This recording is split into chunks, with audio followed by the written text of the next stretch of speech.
தன்மை கொண்டவர். கண் பார்வை மிக மிக கூர்மையான பார்வை.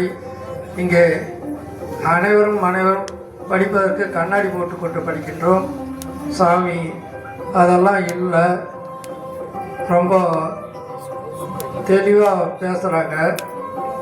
இத்தனைக்கும் காரணம் அப்படின்னு சொல்வது என்னன்னா, அவங்களுக்கு இருக்க தூய மனசு, அவங்களுக்கு இருக்கிற தூய மனசு தான் காரணம்.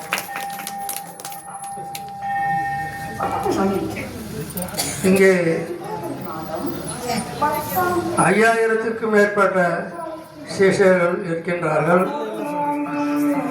அவர்கள் ஒவ்வொரு சிஷ்யரை பற்றியும் சுவாமிக்கு தெரியும். ஒவ்வொரு குடும்பத்தை பற்றியும் சுவாமிக்கு தெரியும். அவர்களுடைய குணாதிசயங்கள் தெரியும். ஆனால் அந்த குணாதிசயத்திற்கு அவர்கள் இருக்கின்ற தன்மையை வெளிப்படுத்தி சொல்வதில்லை. அவர் அடியன் இருக்குன்னு சொன்னால் என்னை பற்றி தெரியும், ஆனால் என் நேரில் பார்க்கும்பொழுது என்னை பற்றி உயர்வாக தான் சொல்லுவார் சாமி.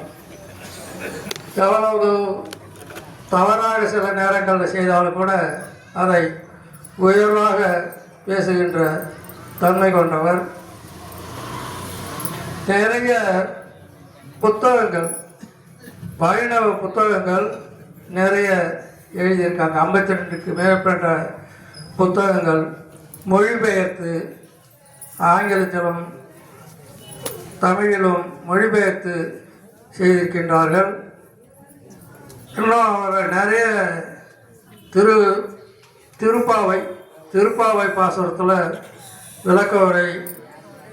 அவருடைய விளக்க உரை மிக மிக தெளிவாக இருக்கின்றது.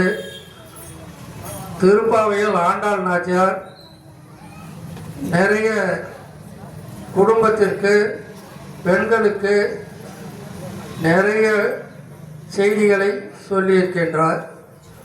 அந்த செய்திகளை எல்லாம் மிக தெளிவாக சாதாரணமாக பேசும்போது கூட பேசுவது உண்டவர். சிஷ்யர்கள், பாகவதர்கள் எப்படி இருக்க வேண்டும் என்பதை சாதாரணமாக பேசும்பொழுது 15வது பாசுரத்திலே சொல்லியிருக்கின்ற எல்லை இளங்கிலேயே இன்னும் உறங்குதியோ சில்லென்றறிய மீன் அங்கைமின் போகின்றேன் வல்லையுன் கட்டுரைகள் பண்டே உன் வாயிலும் வள்ளீர்கள் நானேதான் ஆயிடுக அப்படின்னு சொல்லி 2 ஆண்டாள் கோஷ்டியினரும் பிள்ளை எழுப்புகின்ற பெண்ணும் பேசுகின்ற நேரத்திலே